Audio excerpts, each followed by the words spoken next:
ऐसा श्रीमद् भागवतम में कहा गया है कि वैदिक काल में जिन पुरुषों को, जिस व्यक्ति को पुत्र की कामना होती थी वह पहले तपस्या करता था, अनेक नियमों का पालन करता था शुद्ध संतान उत्पन्न करने के लिए। कई प्रसंग में हम लोग पाते हैं, जैसे प्रचेता लोग तप करने गए, पिता दक्ष ने इसलिए उनको भेजा कि वे जा करके भगवान से शक्ति प्राप्त करेंगे गृहस्थ बनने के लिए और शुद्ध संतान उत्पन्न करेंगे तथा ठीक से शासन करेंगे। और तपस्या से ही सब कुछ मिलता है, बिना तपस्या के कुछ नहीं मिलता। अतः पहले लोग तप करते थे। आज के युग में तपस्या नाम की कोई चीज किसी को नहीं सिखाई जा रही है। बच्चों को कभी नहीं सिखाया जाता कि तप करो, तप का मतलब ही नहीं जानते हैं, और सिखाने वाले माता पिता को ही बुद्धि नहीं है कि तप क्या है। तप कहते हैं इंद्रियों का निग्रह।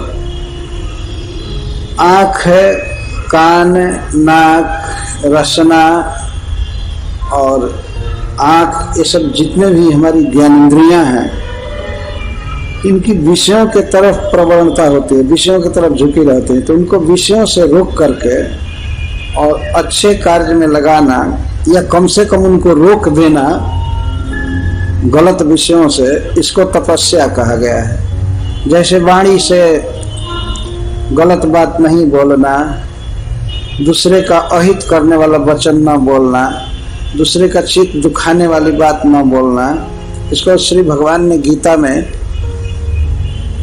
वचन का तप बताते हैं। सत्य बोलना, किसी को उद्वेग में डालने वाली बात न बोलना, हमारी बात से कोई दुखी हो, चिंतित हो, ऐसी बात नहीं बोलना, और प्रिय बात वचन बोलना तथा हित करने वाली बात बोलना। शास्त्राभ्यसनम चैव, और शास्त्र का अभ्यास करना, श्रीमद् भागवतम पढ़ना, उपनिषद पढ़ना। अभ्यसनम का अर्थ है बारंबार पढ़ना, नियम से रोज रोज पढ़ना। इसे वाणी का तप कहा गया है। भगवत गीता में श्री भगवान बोलते हैं। तो आज के युग में इस तप का कोई पता ही नहीं है, इसीलिए सारे लोग निस्तेज होते जा रहे हैं, बुद्धि भी कम होते जा रही है और कोई ब्रिलियंट नहीं है।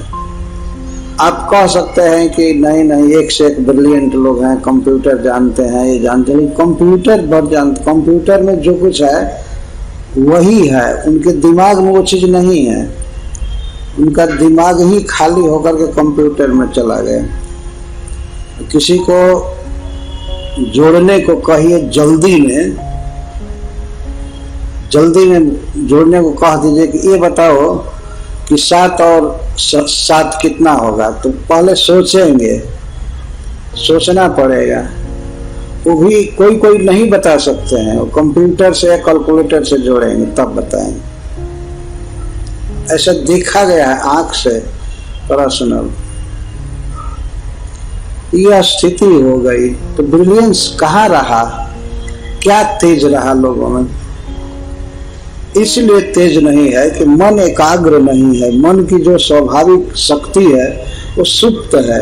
वो जागृत तब होती है जब मन से अच्छा संकल्प विकल्प होता है और इंद्रियां समाहित होकर के शुभ आश्रय में जाती हैं, जैसे भगवान के रूप में, भगवान के लीला में और साधुओं के चिंतन में, जीवन का जो लक्ष्य है उसके चिंतन में, दूसरे का उपकार सोचने में मन जब लगता है या इंद्रियां लगती हैं, तब इसको कहते हैं वो समाहित होती है, इंद्रियां एकाग्र होती हैं। एकाग्र होने से उनकी शक्ति कोटि गुना बढ़ जाती है।